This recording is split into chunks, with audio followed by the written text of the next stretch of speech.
And welcome back. Time for this week's Capitol Report with Pat McGuigan of CapitolBeatOK.com. And Pat, we have a chance to talk high school sports here. The high school athletics program, OSSAA, has come under fire, criticized by the legislature and the news media. What's the controversy about? Well, it's about power, money, and high school football. You said it all. That kind of sums it up. The OSSAA, Oklahoma Secondary Schools Athletic Association, is a very powerful entity. They are a private entity, interestingly enough, a private association, a 501c3 tax-exempt group.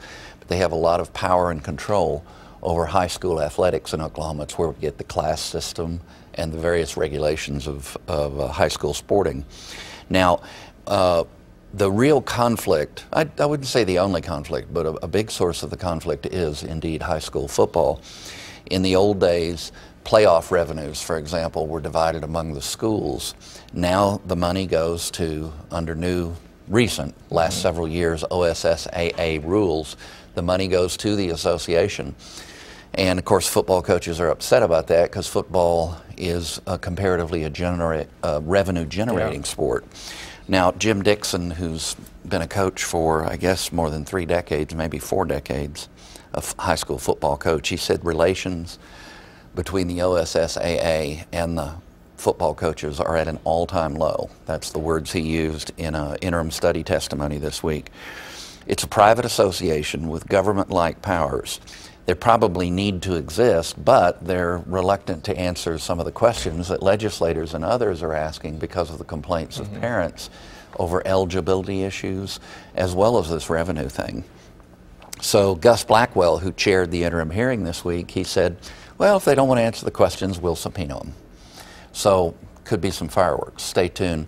One sidebar on this that's really more than a sidebar, it's a story in and of itself, is sitting quietly in the back of the room at that hearing was the coach, Coach Switzer, who is concerned with the inability of homeschoolers to qualify to play in competitive leagues with their districts.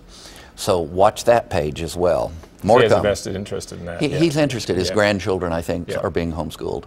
Okay. All right. Well, you'll stay on top of that. All right, let's move on to ObamaCare in Oklahoma.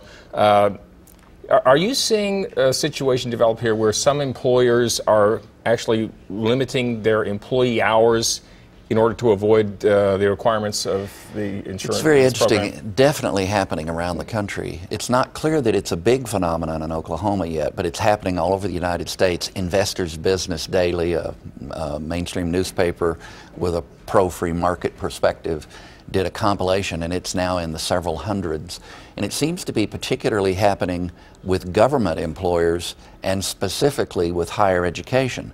And if you think about it, it makes sense. Adjunct professors and graduate teaching assistants. Now at OU, once they get past like 20 hours, they are eligible for employee benefits, including health care.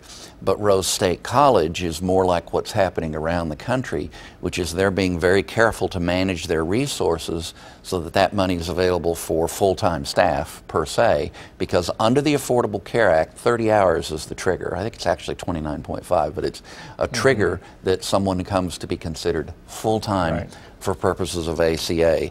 So Rose State is managing its money and the use of adjuncts to limit that impact, but OU isn't. And so I'm going to check around with other schools and see what we find out.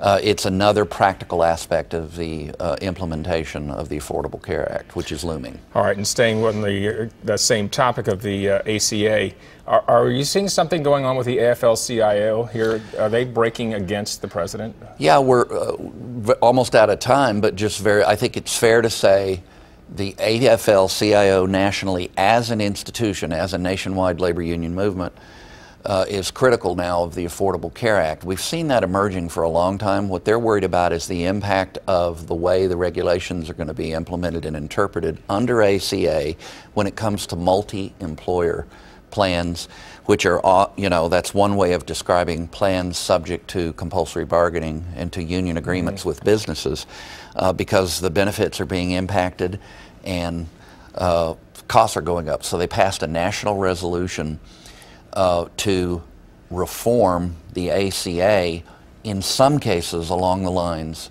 that conservatives have advocated. Now, to be fair, the AFL-CIO ultimately supports a single payer, i.e. a socialized medicine system, but they're critical of the implementation of this particular law, and it bears watching.